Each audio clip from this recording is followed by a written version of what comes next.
Good morning everyone, welcome back to physics lecture. तो आज हम लोग अगला चैप्टर चालू करेंगे and the name of the chapter is vectors.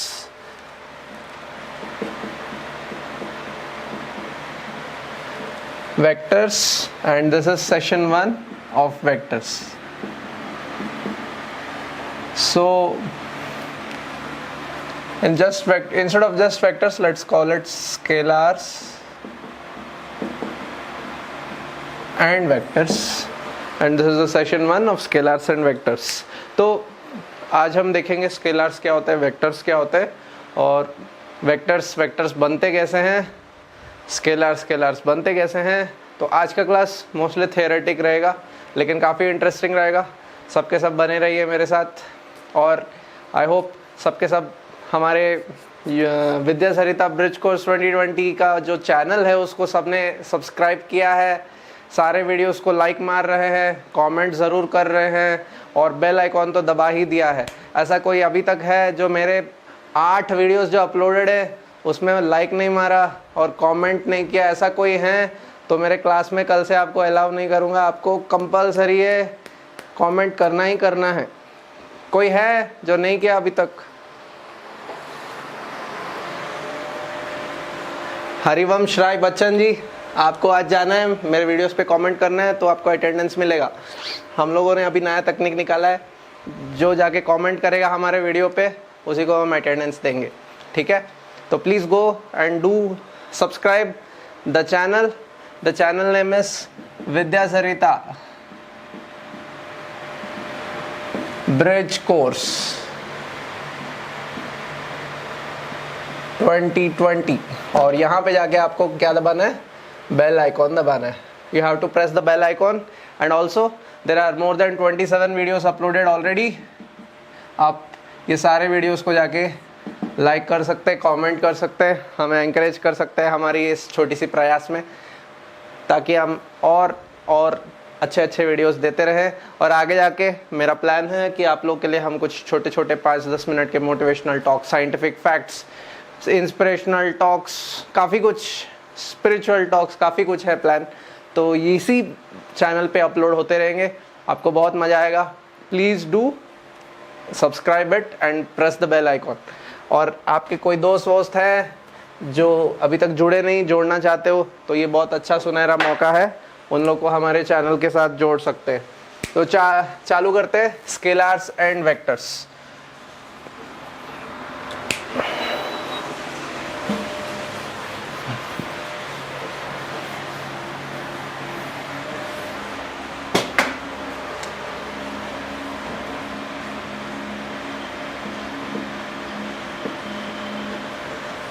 तो scalars are those physical quantities. तो फिजिकल क्वांटिटीज यानी पिछला चैप्टर का कंटिन्यूएशन हो गया ये। तो पिछले चैप्टर में हम देख रहे थे फिजिकल क्वांटिटीज 2 प्रकार के होते हैं, एक फंडामेंटल फिजिकल क्वांटिटीज होते हैं और एक डिराइव्ड फिजिकल क्वांटिटीज होते हैं, करेक्ट? लेकिन ये चैप्टर में हम वापस वही सेम फिजिकल क्वांटिटीज हो एक और प्रकार का क्लासिफिकेशन कर रहे हैं। We are classifying the physical quantities today as scalars and vectors. तो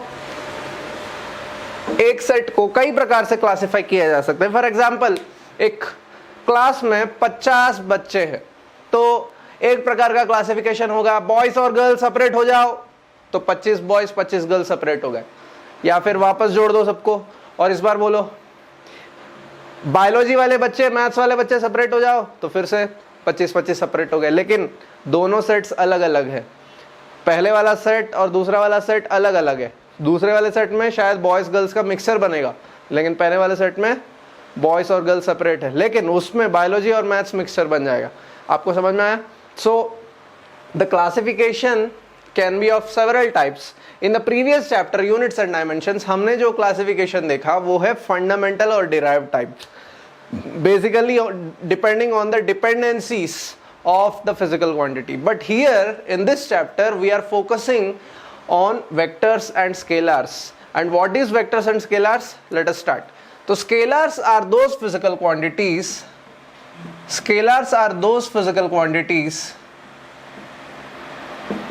which have ओनली मैग्नीट्यूड, जिसमें सिर्फ मैग्नीट्यूड होते हैं. They don't require any direction. For example, distance, mass, temperature. These are some of the examples of scalars. And vectors are those physical quantities which have both magnitude and direction. Vectors are those physical quantities which have both magnitude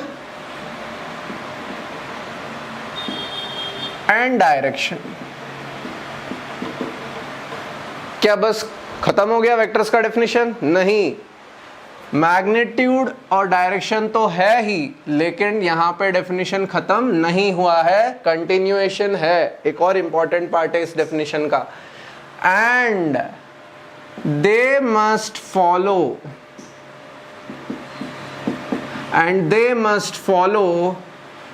vector laws.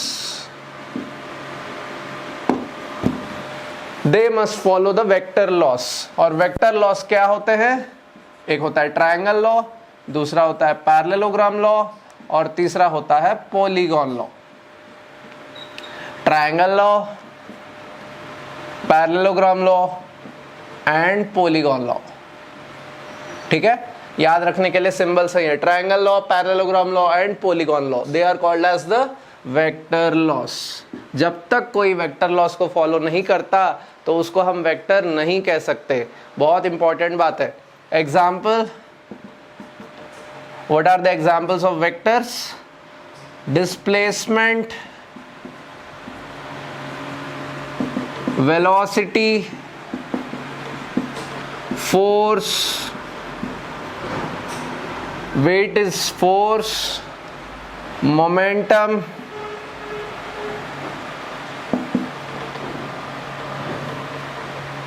impulse, acceleration, etc., etc. Very important. So vectors are those physical quantities which have both magnitude and direction, and they must obey the vector laws. For example, to become an Indian citizen, you must obey the Indian laws. If you do not obey Indian laws, you will be put behind bars. आपको Indian citizen नहीं कहलाएंगे, Indian prisoner कहलाएंगे. आपको prison में रख दिया जाएगा अगर आप लॉस फॉलो नहीं करोगे. तो बिल्कुल वैसे ही वो फिजिकल क्वांटिटीज इनके पास डायरेक्शन है और मैग्नीट्यूड भी है, लेकिन अगर ये वेक्टर लॉस को फॉलो नहीं करते, ऐसे वेक्टर्स, ऐसे फिजिकल क्वांटिटीज को हम वेक्टर्स नहीं कहते. Best example for it, example of those physical quantities which don't follow vector laws. Best example for it is electric current.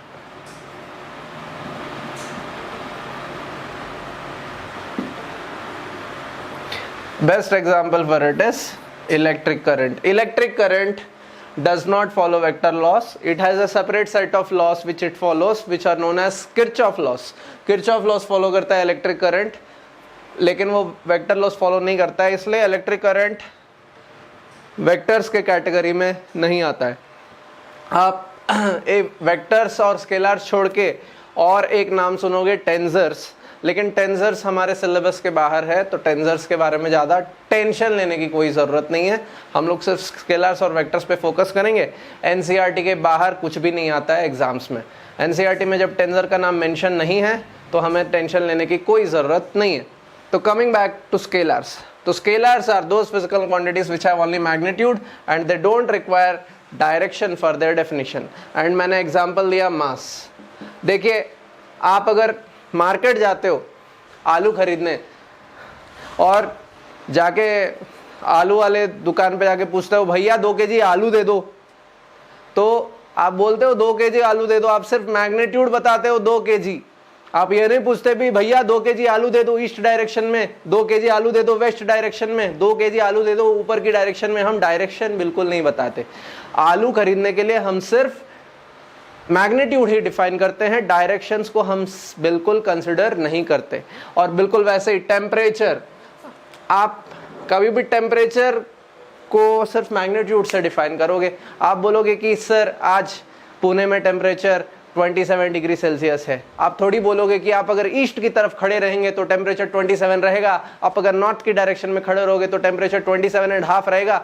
ऐसा कभी कोई नहीं बोलता है। यानी directions are not at all necessary for defining scalars. Scalars are completely dependent on the magnitude.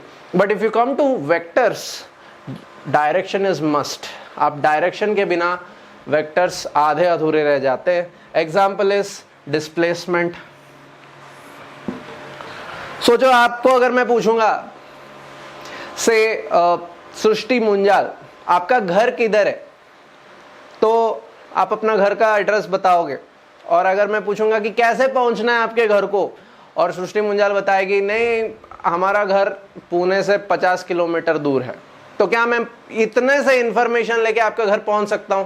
Can I reach your house just with this much information? 50 kilometre, यानी वो सिर्फ मैग्नीट्यूड दे रही है मुझे। She is only giving me the magnitude. Can I reach the house of Srishti Munjal? No, we can not reach. If you really want to reach Srishti Munjal's house, then the displacement has to be defined properly.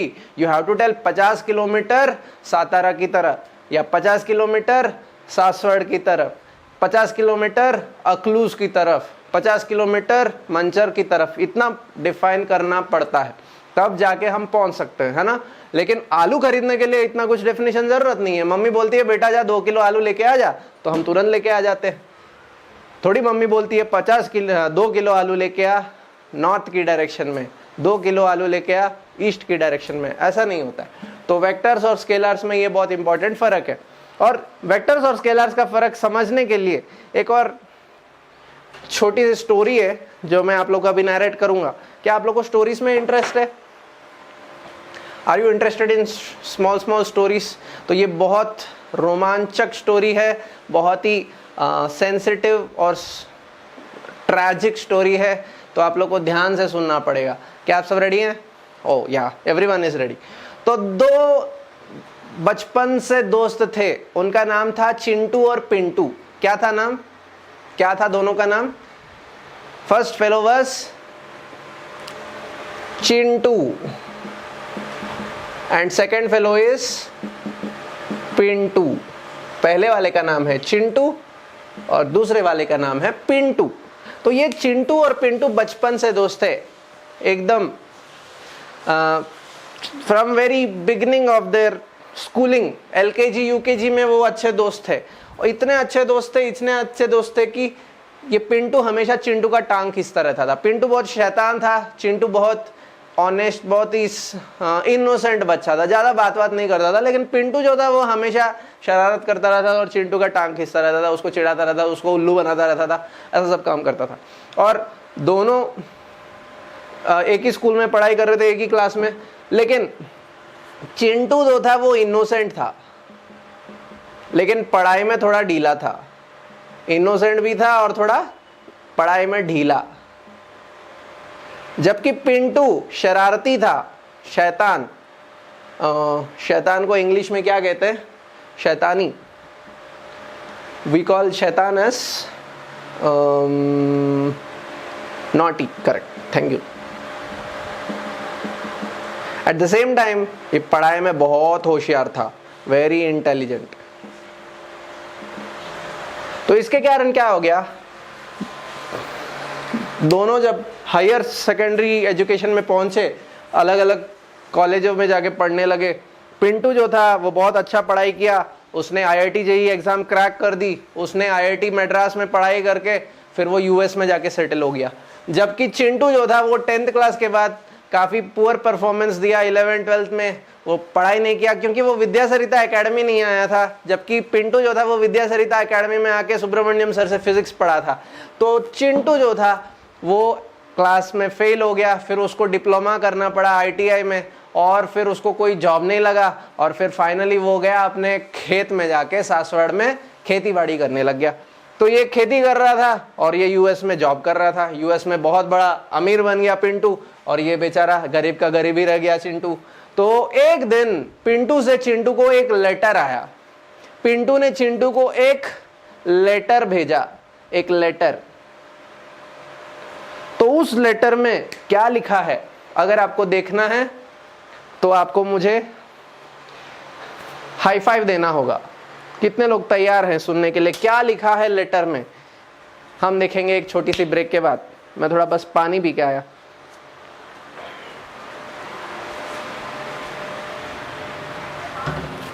थोड़ा पानी दे दो।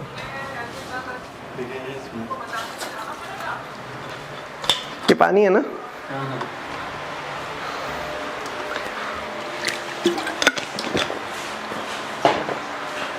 तो क्या हुआ, उस खत में क्या लिखा है अगर आपको देखना है। Yes, thank you very much for your likes. तो उस खत में लिखा था, माय डियर चिंटू, तुम बहुत याद आते हो। तो चिंटू खेत में वो लेटर उसको पोस्टमैन पहुंचाया और वो खेत में ही निकाल के पढ़ रहा था और जैसे ही देखा माय डियर चिंटू, वो समझ गया पिंटू का लेटर है। तो उसके आंखों से आंसू आना चालू हो गया। ओ पिंटू, रोना चालू कर दिया और लेटर पढ़ रहा था, माय डियर चिंटू, बहुत याद आते हो। याद है वो पुराने दिन जब मैं तुम्हारी टांग खींचता था? चिंटू बोला, हाँ हाँ बहुत याद है, बहुत सताता था मुझे बचपन में पिंटू, ऐसे रो रहा था। और फिर लिखा है, पता है मैं यूएसए में बहुत बड़ी नौकरी, माइक्रोसॉफ्ट में जॉब मिल गया, करोड़ों रुपए कमा लिया, लेकिन पता है मेरे साथ एक बहुत बड़ी ट्रेजेडी हो गई। क्या है? मुझे कैंसर हो गया, मैं कुछ ही महीनों में मरने वाला हूं। तो जैसे ही ये बात चिंटू पढ़ा, चिंटू रो पड़ा। ओ पिंटू, क्या हो गया तेरे साथ? भगवान ने तेरे साथ ऐसा क्यों किया हो? रोने लग गया। और फिर पिंटू लिखता है खत में, लेकिन चिंटू पता है मेरे जीवन में तू मेरा सबसे अच्छा दोस्त है और मैं इसलिए डिसाइड किया कि मेरा बहुत इम्पोर्टेंट खजाना एक मैं सासवड़ में छिपा के रखा हूं और मैं आज तुझे उसका नक्शा बताने वाला हूं। तो चिंटू एकदम चौंक गया। अच्छा, तिजोरी, खजाना, देखते हैं क्या है।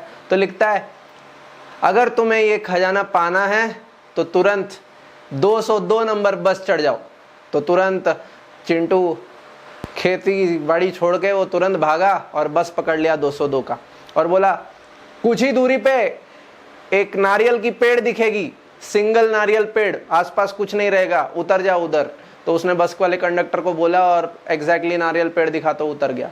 और फिर बोला, यहां से दूर में तुझे एक आम की पेड़ दिख रही होगी।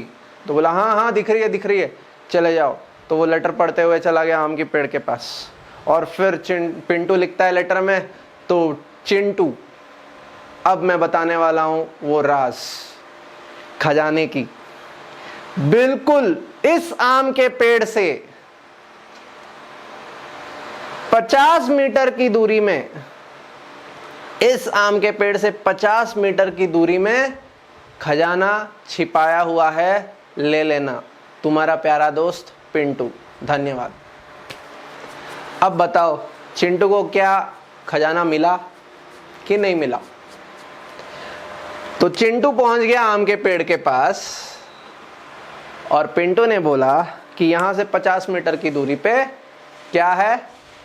खजाना छिपा हुआ है। नहीं मिला। क्यों नहीं मिला? Can you tell me the reason why Chintu couldn't get the खजाना although he got so much of wonderful details in the letter, नक्शा। हाँ, उसने बहुत इंपॉर्टेंट चीज नहीं बताया, उसने मैग्नीट्यूड बता दिया 50 मीटर का, लेकिन उसने डायरेक्शन नहीं दिया। इससे हमें समझ में आता है वेक्टरों की कितना इंपॉर्टेंस है। तो चिंटू वापस खत लिखा पिंटू को, ये बोलते हुए कि माय डियर पिंटू, मैं समझ गया तू मेरा टांग खींच रहा है, लेकिन एक बात वापस याद कर ले, सुब्रमण्यम सर से तूने फिजिक्स सीखा है, तो तुझे ऐसी गलती बिल्कुल नहीं करना चाहिए। To define a vector you must give both magnitude and direction. Thank you very much, आपका प्यारा दोस्त चिंटू, और इसने ये लेटर को पोस्ट कर दिया पिंटू को। तो आप जरूर याद रखिए, to define a vector, to define a position you must give both magnitude and direction. काफी रोमांचक स्टोरी था, आप सबको पसंद आया।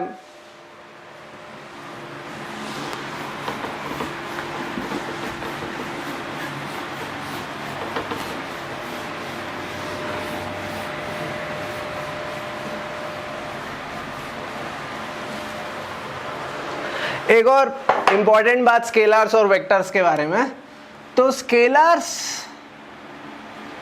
स्केलर्स में हम डायरेक्ट अलजेब्रिक मेथड यूज करके एडिशन, सब्ट्रैक्शन, मल्टीप्लिकेशन, डिवीजन कुछ भी कर सकते हैं, लेकिन वेक्टरों को डील ऐसे नहीं कर सकते। Vectors are to be dealt separately. Vectors are very very valuable things, they have to be dealt in a separate way. For example, आप लोगों के साथ डीलिंग भी अलग अलग करते हो। जो आम आदमी होता है उसके साथ आम आदमी जैसा बर्ताव करते हो, और जो वीआईपी होता है उसके साथ अलग बर्ताव करते हो। जो वीवीआईपी होता है उसको अलग सा ट्रीटमेंट देते हो, उसके लिए मर्सिडीज के बेंच कार भेजते हो, 2 बॉडीगार्ड देते हो, सब देते हो। बिल्कुल वैसे ही स्केलर्स को ऐड करना या सब्ट्रैक्ट करना, उसके लिए प्लस माइनस चलता है। फॉर एग्जाम्पल, आपके घर में अगर मम्मी आलू दम बनाने वाली है, तो आप जाते हो मार्केट आलू खरीदने के लिए, और आपका भाई भी गलती से चला गया आलू खरीदने के लिए, और तुम लाए 2 किलो आलू और भाई लाया 2 किलो आलू, तो कुल मिला के आपके घर में हो गए कितने किलो आलू? 4 किलो आलू। आलू दम, आलू भुजिया, आलू पराठा, सब आलू आलू आलू ही बनेगा आपके घर में। देख रहे हैं? अगर मैं आपके घर में घुसा चोरी करने और आपके घर से मैं 1 किलो आलू चोरी कर दिया, तो आपके घर में क्या अभी कितना किलो आलू है? How many kilo aloo are left in your house? 3 kg आलू। देख रहे हैं? आलू आई मीन मास को हम डायरेक्ट ऐड या सब्ट्रैक्ट कर सकते हैं, लेकिन अगर मैं सिमिलर क्वेश्चन आपको वेक्टर्स के टर्म्स में पूछूंगा तो देखो कितना फर्क आएगा। अगर सोचो आपको आपका भाई और अपनी बहन दोनों के दोनों खींच रहे हैं, ये है यशराज कदम, और यशराज कदम को उसके भाई बहन दोनों खींच रहे हैं। एक भाई अप्लाई कर रहा है 5 न्यूटन फोर्स और बहन अप्लाई कर रही है 5 न्यूटन फोर्स, तो कुल मिला के यशराज कदम के ऊपर कितने न्यूटन फोर्स हो गए? How many newton force? 5 + 5 10 newton. क्या ये सही है? 5 newton + 5 newton gives me 10 newton force on Yashraj Kadam. Is it right? क्या ये सही है? Is it right? No, it is not at all right. ये 5 न्यूटन ये 5 न्यूटन को काटता है, ये 5 न्यूटन ये 5 न्यूटन को काटता है, और रिजल्टेंट 0 न्यूटन होता है। ऐसा कैसा? यहाँ पे 2 + 2 4, लेकिन यहाँ पे 5 + 5 0 कैसे हो गया? This is called vector mathematics. वेक्टरों में हम डायरेक्ट उसके मैग्नीट्यूड्स को नहीं जोड़ सकते, क्योंकि उसमें डायरेक्शन भी आ जाता है। अगर यशराज कदम को भाई और बहन दोनों 5-5 न्यूटन से खींचेंगे तो यशराज कदम कहीं नहीं जाएगा, उधर ही बैठा रहेगा, बस उसके हाथ दर्द करेंगे। Nothing will happen to him. Is it clear? अगर यशराज कदम को दोनों के दोनों 5 न्यूटन फोर्स से एक ही दिशा में खींचेंगे, तब जाके आपके 5 + 5 जुड़ेंगे और 10 न्यूटन होंगे। लेकिन यशराज कदम को अगर एक 5 न्यूटन ईस्ट डायरेक्शन में, दूसरा 5 न्यूटन नॉर्थ डायरेक्शन में लगेगा, तो रिजल्टेंट जो है वो 5√2 न्यूटन लगेगा in north east direction, not 10 newton force, not 10 newton force. Is it clear? तो वेक्टरों को ऐड करने के लिए एक अलग मैथमेटिक्स है जो हम आगे जाके सीखेंगे, जबकि स्केलर्स को ऐड करने के लिए या सब्ट्रैक्ट करने के लिए सिंपल वही मैथमेटिक्स है जो हम बचपन से अरिथमेटिक्स सीखते हुए आ रहे हैं। अलजेब्रिक एडिशन सब्ट्रैक्शन किया जा सकता है, और यहाँ पे वेक्टर मैथमेटिक्स लगता है। ये बहुत इंपॉर्टेंट डिफरेंस है वेक्टर्स और स्केलर्स के बीच में। अभी तक हमने क्या क्या डिफरेंस देखा वेक्टर स्केलर्स में? सबसे पहला डिफरेंस, मैग्नीट्यूड काफी होता है स्केलर को डिफाइन करने के लिए, मैग्नीट्यूड और डायरेक्शन चाहिए वेक्टरों को डिफाइन करने के लिए। स्केलर्स के लिए कोई लॉ नहीं है, जबकि वेक्टर्स के लिए वेक्टर लॉस हैं। जब तक वेक्टर लॉ एक्सेप्ट नहीं करता उसको वेक्टर नहीं कहा जा सकता। तीसरा, स्केलर्स में डायरेक्ट अलजेब्रिक एडिशन सब्ट्रैक्शन हो सकता है, जबकि वेक्टरों में वेक्टर लॉस लगते हैं, वेक्टर एडिशन वेक्टर सब्ट्रैक्शन करना पड़ता है, अलग मैथमेटिक्स लगता है, डायरेक्ट हम जोड़ नहीं सकते। I hope the point is clear. Next,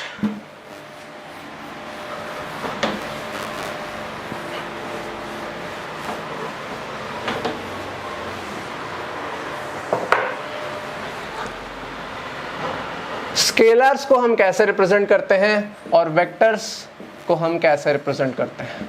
scalars को हम कोई भी लेटर से डिनोट करते हैं। For example, mass is represented as m, time is represented as t, temperature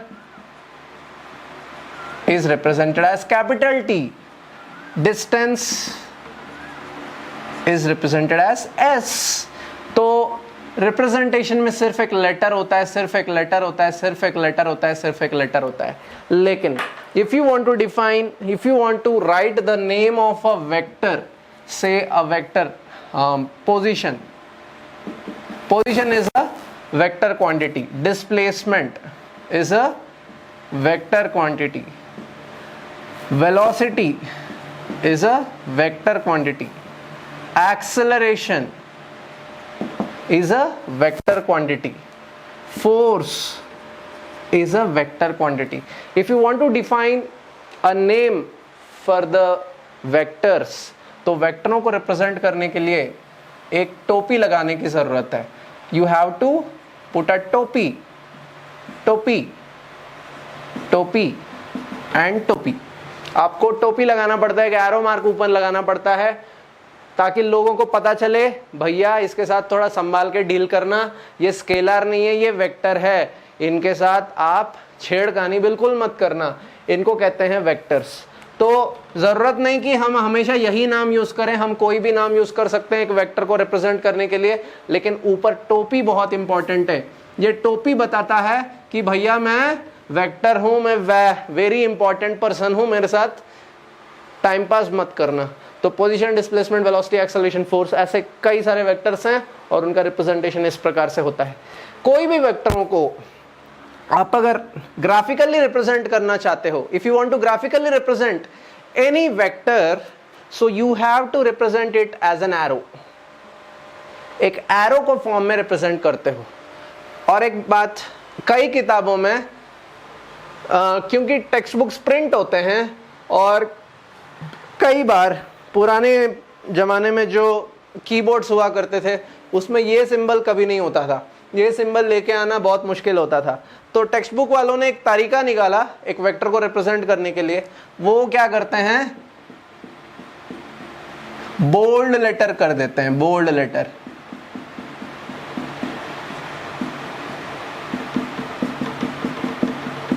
तो बोल्ड लेटर में जब कोई अल्फाबेट को रिप्रेजेंट करते हैं तो भी वो वेक्टर कहलाता है। तो वेक्टरों को रिप्रेजेंट करने के दो तरीके हैं, एक ऊपर एरो मार्क लगाओ, दूसरा उसको बोल्ड कर दो, ठीक है। और ग्राफिकली रिप्रेजेंट करना है वेक्टर को तो उसे हम एक एरो के फॉर्म में रिप्रेजेंट करते हैं। और ध्यान से देखिए, ये जो एरो है, ये एरो के तीन पार्ट होते हैं। ये जो एरो है, एरो के तीन पार्ट होते हैं। This arrow has three parts, carefully observe.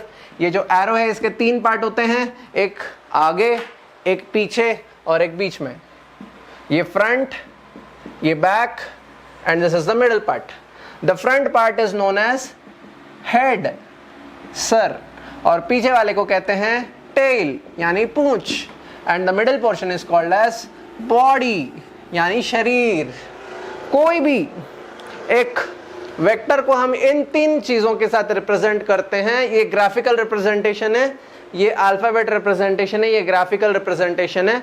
और ऐसे क्यों करते हैं, ये जो हेड है ये देता है direction. Head gives the direction of the vector. वेक्टरों में मैंने जैसे बोला है डायरेक्शन बहुत जरूरी होता है। अब ये वेक्टर का डायरेक्शन देखो उस तरफ है, यानी ये वेक्टर उस तरफ एक्ट कर रहा है। अगर वेक्टर को मैं टेढ़ा कर दूंगा तो वेक्टर किस तरफ है, ऊपर की तरफ है। अगर वेक्टर को ऐसे कर दूंगा तो वेक्टर किस तरफ है, उस तरफ है। तो वेक्टर का सर देता है direction, head gives the direction, and what about the tail, tail gives the point of application, point of application, tail gives me the point of application. Is that clear?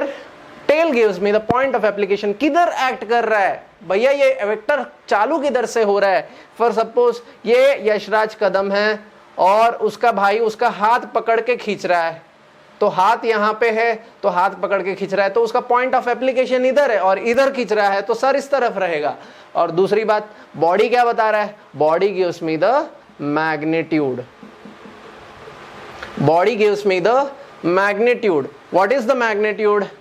For example, Yashraj Kadam को उसका भाई 5 Newton force लगा के खींच रहा है, यशराज कदम को उसका भाई 10 न्यूटन फोर्स लगा के खींच रहा है, यशराज कदम को उसका भाई 2 न्यूटन फोर्स से खींच रहा है। आपको समझ में आया होगा। Body gives me the magnitude, magnitude magnitude 2 Newton, 4 Newton, 6 Newton, 8 Newton, 10 Newton. So this is what the body is telling me. The body is giving me the magnitude, the head is giving me the direction, and the tail is giving me the point of application. And together, this is the graphical representation of a vector. Is this point very very clear to everyone? वेक्टरों को कैसे represent करते हैं, क्या सबको clear है? No doubt in this. Thank you. Next, वेक्टरों को जब हम लिखते हैं तो इस प्रकार से लिखना होता है। If you are writing a vector like this, say this is a vector you are representing, तो you can represent a vector by naming it A B. Okay, so you can call it A B vector, और else आपको even small letters भी लिखना चाहते हो तो लिख सकते हो, कोई प्रॉब्लम नहीं है। और आपको ये भी पसंद नहीं, आपको सिर्फ एक लेटर लिखना है तो भी कोई प्रॉब्लम नहीं है। अगर आपको छोटा लेटर भी लिखना है तो भी कोई प्रॉब्लम नहीं है। This is how you name a vector. एक वेक्टर को आप नेम कर सकते हो इस प्रकार से, there can be some force vector, some velocity vector, some displacement vector, some acceleration vector, no problem, but the naming can be anything. आपको ये नाम पसंद नहीं आया तो आप चाहो तो इसको अपना नाम भी दे सकते हो, you can call it a Bhargav vector. तो कैसे लिखोगे इसको, भार्गव वेक्टर। एक और बात, बच्चे गलत समझ बैठते हैं, ये वेक्टर डायरेक्शन नहीं देता। ये जो ऊपर का टोपी है, भार्गव के ऊपर जो टोपी मैंने पहनाया, वो टोपी उसका डायरेक्शन नहीं बताता है। वो टोपी सिर्फ यही बताता है कि वो एक वेक्टर है। टोपी कभी डायरेक्शन नहीं बताता। ये मत सोचो अगर वेक्टर इस तरफ है तो मैं ए वेक्टर ऐसे लिखूंगा, अगर वेक्टर ऐसा है तो मैं ए वेक्टर ऐसे लिखूंगा। नहीं, ये रिप्रेजेंटेशन एकदम गलत है। Topi doesn't give me the direction. In all cases, the representation of A will be like this only. A vector का रिप्रेजेंटेशन वैसे ही होता है, ऐसे ऐसे नहीं होता है। आया बात समझ में? टोपी सिर्फ ये बताता है कि भैया मैं पुलिस हूँ, है ना। पुलिस जब टोपी पहनता है थोड़ी उसका डायरेक्शन बताने के लिए पहनता है। कोई टोपी ऐसे पहनेगा, कोई ऐसे पहनेगा, कोई ऐसे पहनेगा, ऐसा नहीं, सबके सब आगे ही पहनते हैं। और टोपी सिर्फ यही बताता है कि बेटा मैं पुलिस हूं, मेरे साथ थोड़ा संभाल के रहना। आया समझ में? नेक्स्ट बात, if you have understood this, proceeding ahead,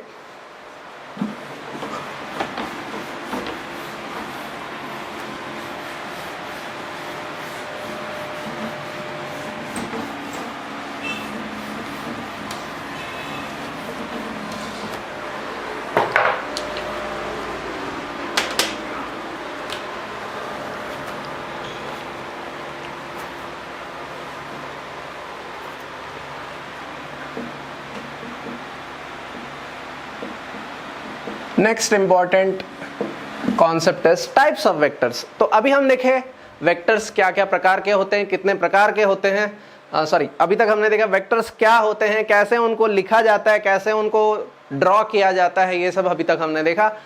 और वेक्टर्स और स्केलर्स में बेसिक डिफरेंस क्या है ये हम लोग को पूरा क्लियर हो चुका है, all clear, clinic all clear हो गया है। तो अभी हम आ जाते हैं टाइप्स ऑफ वेक्टर्स। वेक्टर्स कितने प्रकार के होते हैं? अरे ये प्रकार, फिजिकल क्वांटिटीज कितने प्रकार के होते हैं, वेक्टर्स कितने प्रकार के होते हैं, ये प्रकार बहुत इंपॉर्टेंट है हमारे फिजिक्स में। तो टाइप्स ऑफ वेक्टर्स, वेक्टर्स कितने प्रकार के होते हैं? Number 1, the first type of vector, ये काफी इंपॉर्टेंट है, हो सके तो कॉपी पेन उठाइए और नोट करते जाइए, आप लोगों को आदत पड़ेगा ये सब नाम। First type of vector are called as parallel vectors. जैसा नाम वैसा काम। अगर दो vectors, if two vectors are parallel to each other,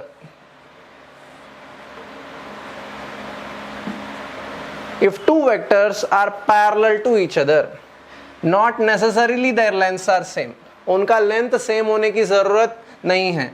वो चाहो तो एक बड़ा दूसरा छोटा, एक छोटा दूसरा बड़ा हो सकते हैं, चाहो तो सेम भी हो सकते हैं। तो पैरेलल वेक्टर्स में बस यही है कि दोनों का जो डायरेक्शन है, दोनों के जो सर हैं, वो एक ही दिशा में पॉइंट कर रहा है, तो इनको पैरेलल वेक्टर्स कहते हैं।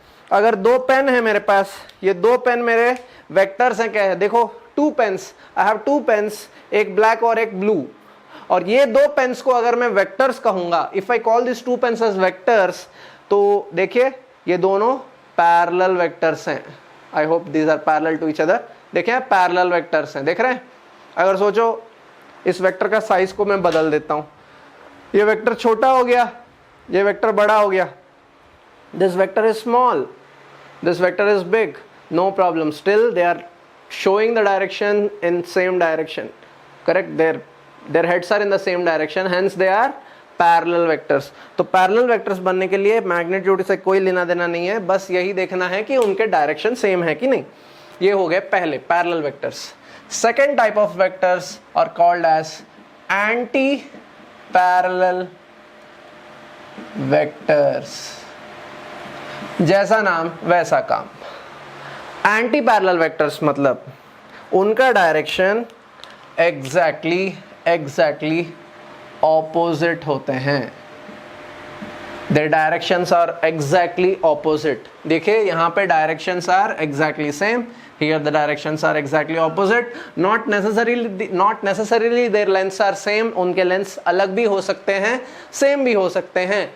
तो ये हो गए पैरेलल वेक्टर्स और anti parallel vectors. Coming to the third type of vectors, equal vectors.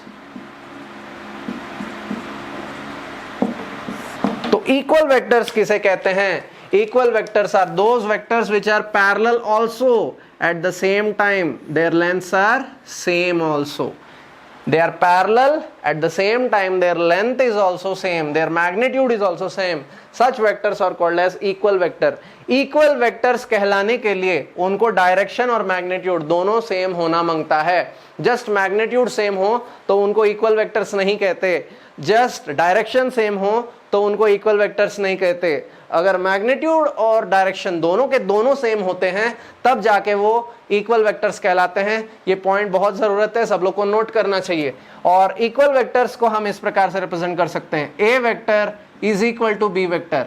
देख रहे हैं, ए वेक्टर को इक्वल टू बी वेक्टर तभी लिख सकते हैं जब उनके डायरेक्शन और मैग्नीट्यूड दोनों सेम हो, वरना आप नहीं लिख सकते।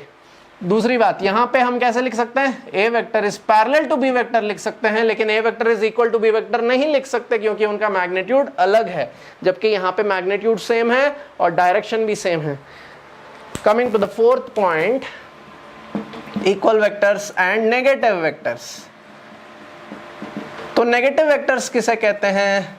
सो negative vectors are those vectors which are equal in magnitude but exactly opposite in direction. They are equal in magnitude but exactly opposite in direction. देखिए ये थोड़ा आगे पीछे हो सकते हैं, कोई प्रॉब्लम नहीं। It can be even like this also, no problem. A and B, देखो अभी भी उनका मैग्नीट्यूड और डायरेक्शन सेम है। Need not be side by side, need not be side by side. They can be like this also. This is also parallel vectors. They can be like this also. These are also anti-parallel vectors. आ रहा है समझ में? जरूरत नहीं कि वो बगल बगल में हो, ऐसा कोई रूल नहीं है। They can be anywhere. They can be anywhere. देखो ये दो पैरेलल वेक्टर्स हैं, these two are parallel vectors, they can be like this, they can be like this, they can be like this, they can be like this, they can be like this। देख रहे हैं ये सब parallel vectors हैं, 3 dimensional में कहीं भी हो सकते हैं parallel vectors, they can be anywhere but only thing is they have to be parallel to each other। is it clear? वैसे ही अगर इक्वल वेक्टर्स होना है तो वो कहीं पे भी हो सकते हैं, बस उनका मैग्नीट्यूड और डायरेक्शन सेम होना चाहिए, मैग्नीट्यूड सेम होना चाहिए। पॉइंट क्लियर है सबको? तो नेगेटिव वेक्टर्स कहलाते हैं ये। तो नेगेटिव वेक्टर्स को हम ऐसे रिप्रेजेंट करते हैं, तो anti parallel vectors can be represented like this and negative vectors can be represented like this. The negative sign indicates that they are opposite in direction, they are opposite in direction। 1 2 3 4। I hope the points are clear। Coming to the fifth type of vectors, the fifth type of vectors are called as zero vectors। ये बहुत important type है zero vectors, और zero vectors को हम ऐसे represent करते हैं, zero लिखेंगे और जीरो के ऊपर टोपी पहनाएंगे। Zero vectors, is it necessary to be parallel for equal vectors? Yes, definitely. देखिए ये इक्वल वेक्टर्स हैं और ये पैरेलल वेक्टर्स हैं। Equal vectors is a subset of parallel vectors. If one has to be equal vector then it has to be parallel vector, but parallel vectors need not be equal vectors। Similarly, if you want to make negative vectors, they must be first anti-parallel vectors। Unless and until they are anti-parallel, they can't be negative। But if they are anti-parallel, they need not be negative vectors। Why? उनका magnitude अलग हो सकता है, because negative vectors is a small set, anti-parallel is a bigger set। तो एक दूसरे का subset है। समझ में आया? इम्प्लाइज कब लगाना है, इम्प्लाइज कब नहीं लगाना है? Anti parallel vectors doesn't imply negative vectors, but negative vectors imply anti parallel vectors. Equal vectors imply parallel vectors, but parallel vectors do not imply equal vectors. Coming to the zero vector, this is the most important vector in vectors chapter, zero vector. तो zero vector क्या होता है? जैसा नाम वैसा काम। Zero vector मतलब वो जीरो होता है लेकिन वो वेक्टर होता है। इंटरेस्टिंग बात है ना, वो जीरो होता है लेकिन वो वेक्टर होता है। और इसको रिप्रेजेंट कैसे करें? कैसे रिप्रेजेंट करेंगे? ऐसा तीर जिसका शरीर ही नहीं है, ऐसा तीर कोई बना सकता है क्या? कोई नहीं बना सकता। जीरो वेक्टर को हम ड्रॉ नहीं कर सकते। Zero vector is that vector which cannot be drawn on A paper, it cannot be represented. और उसका डायरेक्शन क्या होगा? इसका डायरेक्शन किसी को नहीं पता, इसका डायरेक्शन आर्बिट्ररी होता है। Arbitrary direction, arbitrary direction and zero magnitude। arbitrary direction and zero magnitude is called as a zero vector। a zero vector is that vector which has an arbitrary direction। arbitrary का शब्द क्या मतलब क्या होता है? what do you mean by arbitrary? arbitrary का मतलब होता है random। कोई भी डायरेक्शन हो सकता है, कोई गारंटी नहीं है कौन सा डायरेक्शन है। आर्बिट्ररी कुछ भी हो सकता है, कुछ भी हो सकता है।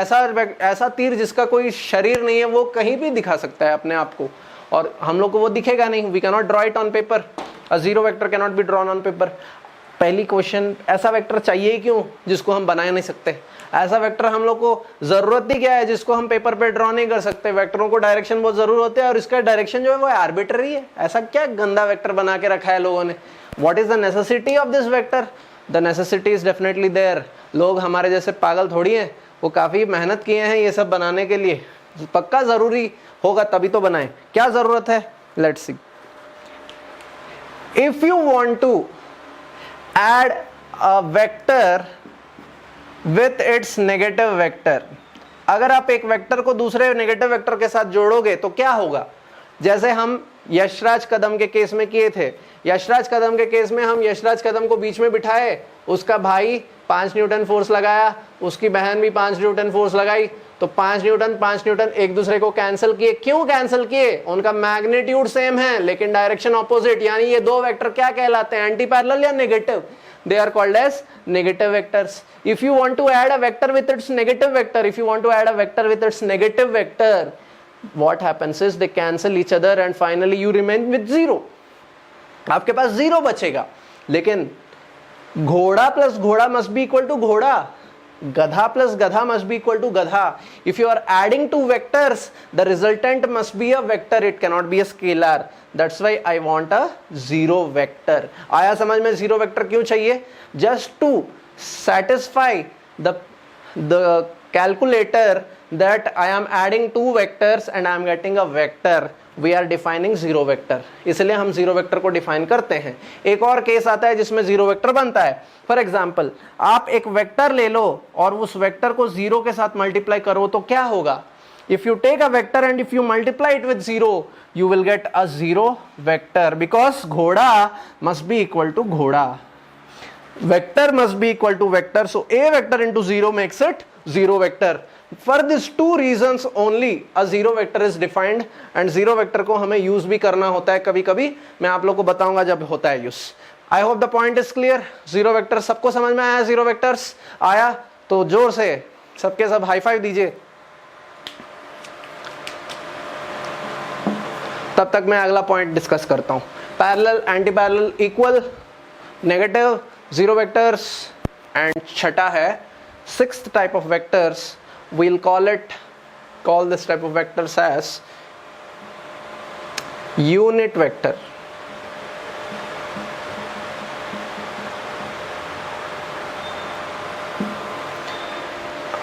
Repeat the fourth one, negative vectors.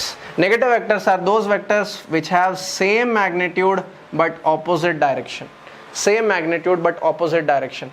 So I will write a vector is equal to minus of b vector, or b vector is equal to minus of a vector.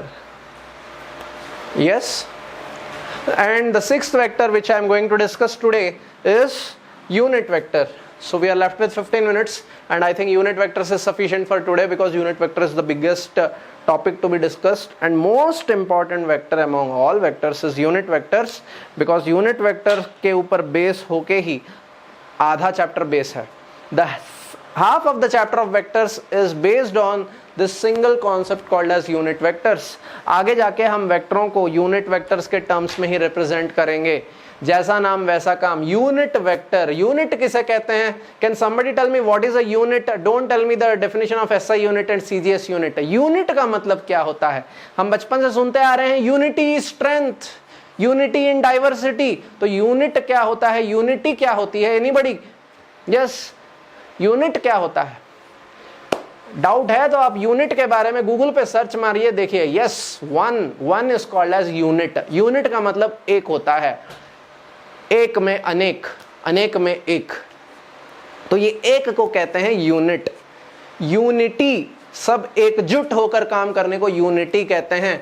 तो यूनिट का मतलब एक होता है. तो यूनिट वेक्टर का मतलब क्या हुआ? ऐसा वेक्टर जिसका मैग्नीट्यूड एक हो, ऐसा वेक्टर जिसका मैग्नीट्यूड एक हो. एक यूनिट, एक यूनिट का क्या मतलब होता है? अगर आप एक डिस्प्लेसमेंट वेक्टर को डिफाइन कर रहे हो तो उसका यूनिट हो जाएगा 1 मीटर या 1 सेंटीमीटर. अगर आप एक वेलोसिटी वेक्टर को डिफाइन कर रहे हो, अगर उसमें यूनिट वेक्टर डिफाइन करना चाहते हो तो उसका मैग्नीट्यूड हो जाएगा 1 मीटर पर सेकेंड या 1 सेंटीमीटर पर सेकेंड. अगर आप एक फोर्स का वेक्टर को डिफाइन करना चाहते हो, यूनिट वेक्टर, तो उसका मैग्नीट्यूड हो जाएगा 1 न्यूटन या फिर 1 डाइन. Unit, 1 unit. समझ में आया? ये जो यूनिट वेक्टर है इसका साइज सिर्फ 1 यूनिट होता है.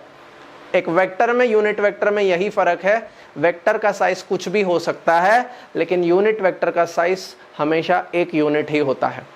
इसीलिए ये यूनिट वेक्टर के लिए एक अलग डिनोशन है, एक अलग तरीका है रिप्रेजेंट करने का.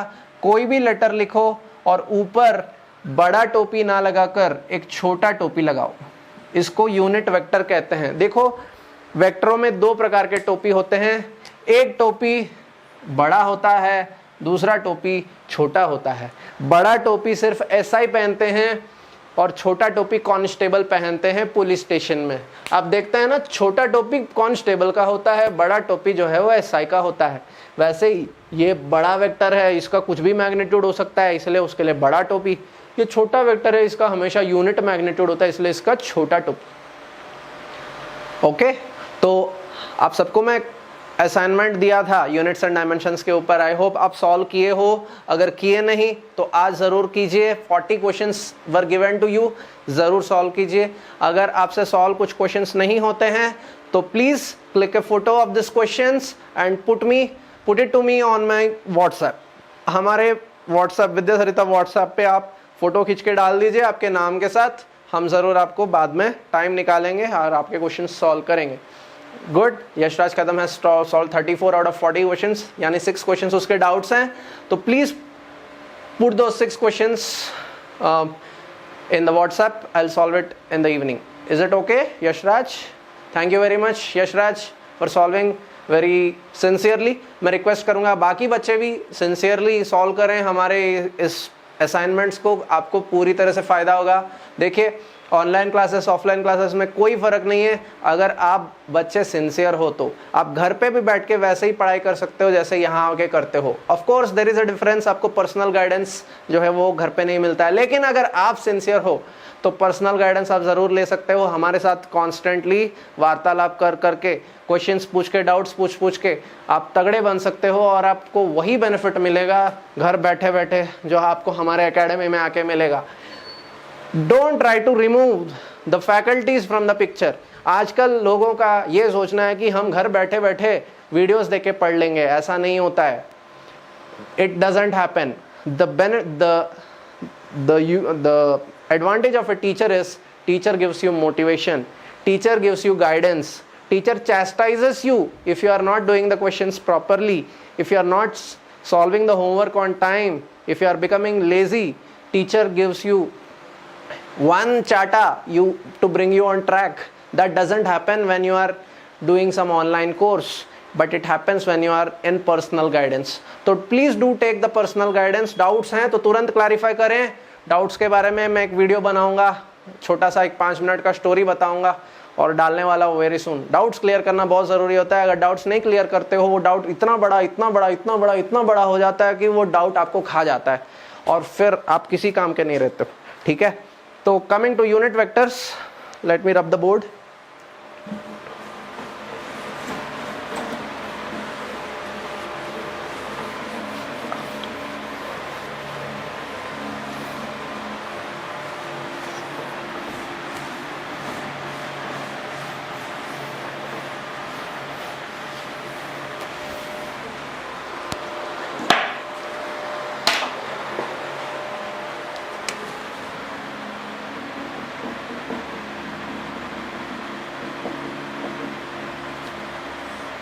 तो यूनिट वेक्टरों को हम एक छोटी टोपी से रिप्रेजेंट करते हैं। छोटी टोपी indicates that its magnitude is 1। And या वन मोर थिंग, मैग्नीट्यूड को कैसे रिप्रेजेंट करें? Sir, I want to know my weak topics on topic units and dimensions on which test was conducted, so I could improve and perform well in next assignment and weekly tests. Basically, I want to analyze myself. Please help me in doing this. Thank you, sir. Thank you very much. बहुत अच्छी बात है, हम आपको ज़रूर help करेंगे बाद में। अभी क्लास चल रहा है, डिस्टर्ब मत करो बीच में। तो यूनिट्स एंड यूनिट वेक्टर्स, अगर मैं क्या बोल रहा था, मैग्नीट्यूड को डिफाइन करना है, अगर सिर्फ मैग्नीट्यूड को इंडिकेट करना है तो इंडिकेट करने के लिए एक तकनीक होती है। There is a way to indicate the magnitude. For example, it's a vector, say a vector is a force vector. Example, मैं यूनिट्स वेक्टर स्टार्ट नहीं किया, मैं बस एक एग्जांपल दे रहा हूं आपको मैग्नीट्यूड कैसे रिप्रेजेंट करना है। A vector, how to represent magnitude, how to represent magnitude. A vector अगर एक फोर्स वेक्टर है, उसका मैग्नीट्यूड अगर मुझे चाहिए तो ए वेक्टर का मैग्नीट्यूड 5 न्यूटन। तो 2 डंडे ड्रॉ करो जिसको हम कहते हैं मॉड्यूलस। मॉड्यूलस ऑपरेटर यूज करेंगे तो हमें क्या मिल जाएगा? By using modulus operator what I get is only magnitude. अगर मैं मॉड्यूलस ऑपरेटर यूज करता हूं तो मुझे ओनली मैग्नीट्यूड ही मिलता है। वेरी इंपॉर्टेंट, जब आप मॉड्यूलस ऑपरेटर यूज करते हो तो डायरेक्शन गायब हो जाता है। क्या बचता है? उस वेक्टर का सिर्फ मैग्नीट्यूड बचता है, डायरेक्शन गायब होता है। इसका मतलब ये नहीं कि वेक्टर स्केलर बन गया, नहीं।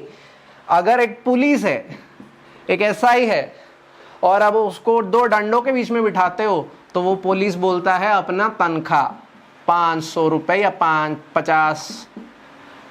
तो अगर आप एक पुलिस को मॉड्यूलस लगाते हो तो पुलिस का सैलरी पता चलता है, वी गेट द सैलरी। इसका मतलब ये नहीं कि पुलिस अपना पुलिस नौकरी छोड़ दिया, पुलिस अभी भी पुलिस है, लेकिन दो डंडों के जिसमें जैसे ही बिठाते हैं तो हमें सिर्फ उसका मैग्नीट्यूड पता चल जाता है। आया समझ में? एक और तरीका है मैग्नीट्यूड रिप्रेजेंटेशन का। This is one way of representing magnitude, this is one way one. There is a second way of representing, there is a second way of representing magnitude, and this is more easier way, an easier way to represent magnitude। क्या है वो वे? आप सिर्फ अगर a vector है, सोचो एक a vector है 5 न्यूटन का, अगर इसका सिर्फ मैग्नीट्यूड चाहते हो तो टोपी हटा दो तो सिर्फ मैग्नीट्यूड आ जाता है। टोपी के बिना जब आप एक वेक्टर का नाम लिखते हो तो उसका मतलब वो सिर्फ मैग्नीट्यूड को बताता है, डायरेक्शन को नहीं बताता है। जैसे ही पुलिस अपना टोपी निकालता है तो घर पे पहुंचते ही जैसे पुलिस अपना टोपी निकालता है तो वो बीवी से डंडा झाड़ू निकाल के बीवी उसको मारती है, भगाती है, सिर्फ उसकी तनख्वाह जो है वो छीन लेती है। तो पुलिस का जो होदा होता है, पुलिस का जो स्टेटस होता है वो खो बैठता है जैसे ही टोपी वो हटाता है। लेकिन इसका मतलब ये नहीं कि वो पुलिस नहीं है, वो अगला दिन फिर से नहाया धोएगा, फिर से कैप पहनेगा, फिर से जाएगा और पुलिस बन जाएगा।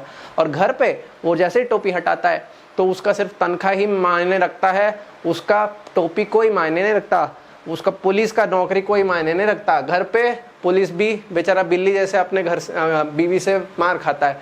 तो A is equal to 5 Newton। Point is clear? If you remove the topi, what you get is only magnitude. If you put 2 dandas, what you get is only magnitude. This is the way we represent magnitudes। कितने लोगों को ये 2 point clear हैं? Magnitude represent करने के 2 तरीके, 2 डंडा खींचो या फिर टोपी हटा दो। 2 तरीके हैं, डंडा टोपी, डंडा टोपी, 2 तरीके हैं। कितने लोग को समझ में आया? हाँ बोलो या ना बोलो, फटाफट फटाफट रेस्पॉन्ड जल्दी करो। समझ में आ गया? सबको आ रहा है? Thank you.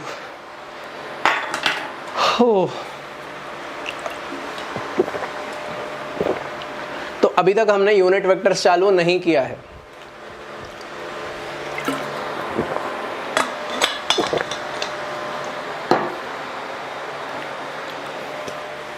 तो अभी हम यूनिट वेक्टर चालू करेंगे।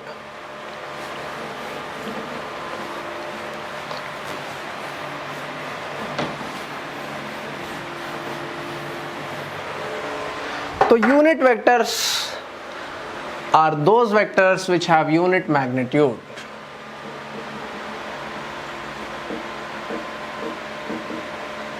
डायरेक्शन जो दिया जाता है वो होता है, लेकिन मैग्नीट्यूड हमेशा यूनिट मैग्नीट्यूड होता है। फॉर एग्जाम्पल हमारे पास एक वेक्टर है जिसका नाम है ए वेक्टर, और ए वेक्टर काफ़ी लंबा वेक्टर है, लगभग 5 यूनिट्स का वेक्टर है। 5 यूनिट्स कुछ भी हो सकता है। अगर ये फोर्स वेक्टर है तो 5 न्यूटन मानो, अगर ये वेलोसिटी वेक्टर है तो 5 मीटर पर सेकंड मानो, अगर ये डिस्प्लेसमेंट वेक्टर है तो 5 मीटर मानो, अगर ये एक्सेलरेशन वेक्टर है तो 5 मीटर पर सेकंड स्क्वायर मानो, या फिर सीजीएस सिस्टम में 5 सेंटीमीटर पर सेकंड स्क्वायर, 5 सेंटीमीटर पर सेकंड, 5 सेंटीमीटर, 5 डाइन्स, कुछ भी हो सकते हैं। यूनिट कुछ भी हो सकता है, यूनिट एसआई भी हो सकता है, सीजीएस भी हो सकता है, एफपीएस, एमकेएस, कुछ भी हो सकता है, लेकिन यूनिट मतलब एक होना जरूरी है। अब ये 5 यूनिट लंबा और ईस्ट डायरेक्शन में फेसिंग एक वेक्टर है मेरे पास जिसका नाम है ए वेक्टर। अगर मैं ए वेक्टर का मैग्नीट्यूड जानना चाहूं तो क्या होगा? 5 होगा। या फिर सिर्फ ए लिखूंगा तो क्या होगा? 5 होगा। करेक्ट? आर दिस 2 स्टेटमेंट्स सही? Are this two statements right? Please tell me, are these 2 statements to represent magnitude correct? Yes, thank you। अब मुझे एक ऐसा वेक्टर चाहिए, I want unit vector A cap along the direction of A vector। देखिए क्या करना चाहता हूं मैं एक यूनिट वेक्टर को डिफाइन करना चाहता हूं। I want to define a unit vector along the direction of a vector. A vector की दिशा में ही मैं एक यूनिट वेक्टर बनाना चाहता हूं जिसको मैं नाम दूंगा ए कैप। देखिए ये ए वेक्टर है और ये ए छोटा टोपी, ए छोटी टोपी, ए स्मॉल टोपी। कांस्टेबल बनाना चाहता हूं। कांस्टेबल का सैलरी हमेशा 1 रुपया होता है। एसआई का सैलरी कुछ भी हो सकता है, यहाँ पे 5 रुपए है और कांस्टेबल का सैलरी को 1 रुपए बनाना है। 5 रुपए को 1 रुपए कैसे बनाया जा सकता है? How can you make a डंडा ऑफ 5 मीटर्स इनटू अ डंडा ऑफ 1 मीटर? आपको क्या करना पड़ेगा? डंडा को तोड़ना पड़ेगा। कितने बार तोड़ना पड़ेगा? आपको इसे 5 पार्ट्स में तोड़ना पड़ेगा। 1 2 3 4 5। तो देखो हर एक डंडा एक एक यूनिट वेक्टर बन गया, 5 पार्ट्स। तो एक डंडे को अगर आप तोड़ देते हो 5 पार्ट में तो आपको कितने यूनिट वेक्टर मिल गए भैया? How many unit vectors are you getting? By dividing 1 vector into 5 small vectors we are getting 5 unit vectors. हर एक का नाम है ए छोटा कैप, ए छोटा कैप, ए छोटा कैप, ए छोटा कैप, ए छोटा cap. All of them are unit vectors. हमें 5 नहीं चाहिए, हमें 1 चाहिए, तो उनमें से सिर्फ एक को उठाओ और लिखो ए छोटा कैप। अगर इसका मैं अभी मैग्नीट्यूड निकालूंगा तो क्या होगा? What will be the magnitude of a unit vector? 2 डंडों के बीच में अगर कांस्टेबल को बिठाऊंगा तो वो अपना तनख्वाह बताएगा, कितना होगा उसका what is the salary? Just 1 रुपी, 1 रुपए है। Very good. अगर मैं टोपी हटा दूंगा तो क्या होगा? 1, करेक्ट।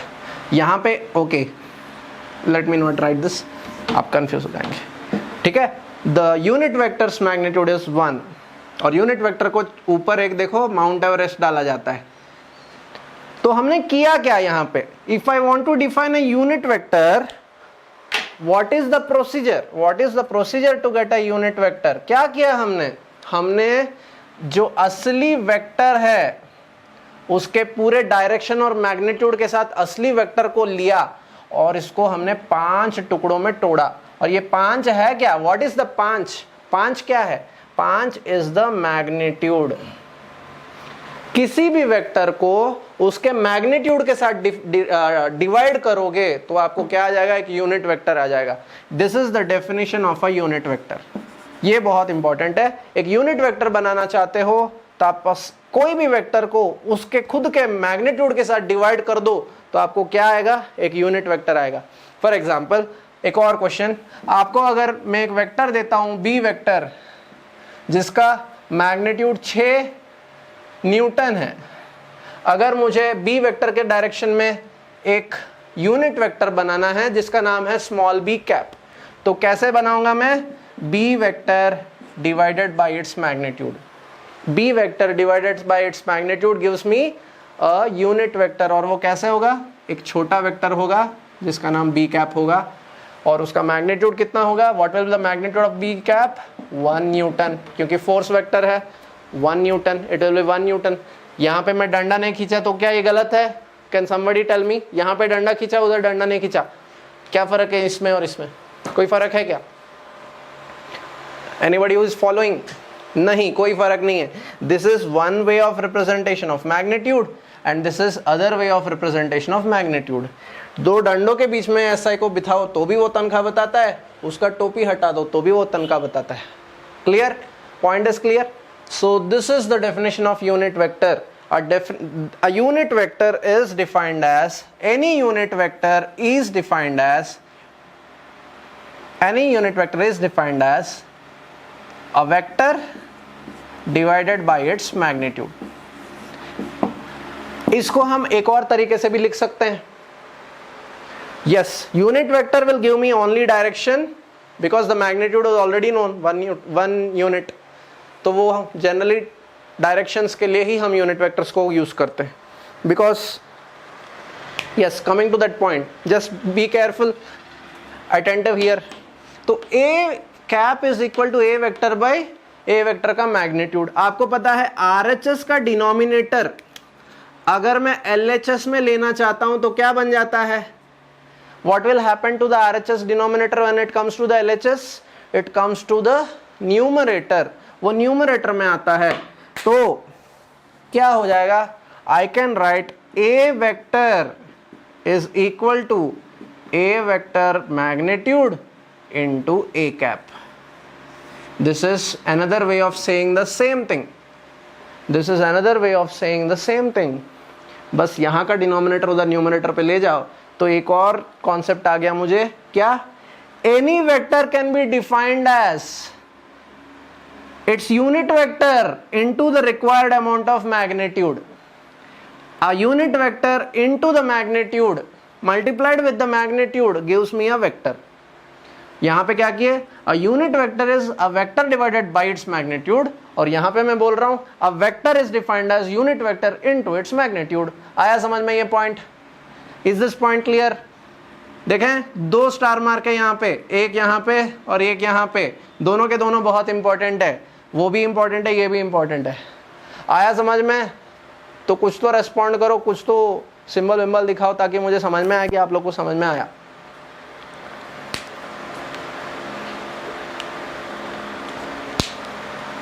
बस यस. कितने लोग को अच्छे से समझ में आया? कितने लोग को बहुत अच्छे से समझ में आया? कितने लोग को ठीक ठाक समझ में आया? कितने लोग को बिल्कुल नहीं समझ में आया?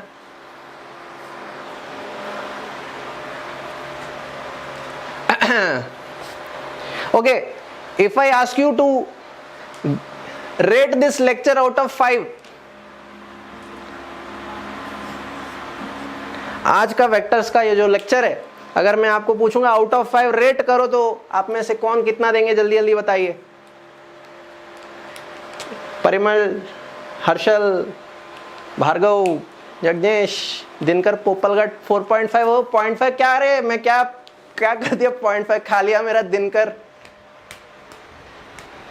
आर्या 5. ये क्या है? ये बाइनरी सिस्टम में क्या आंसर दिया रे हर्षल?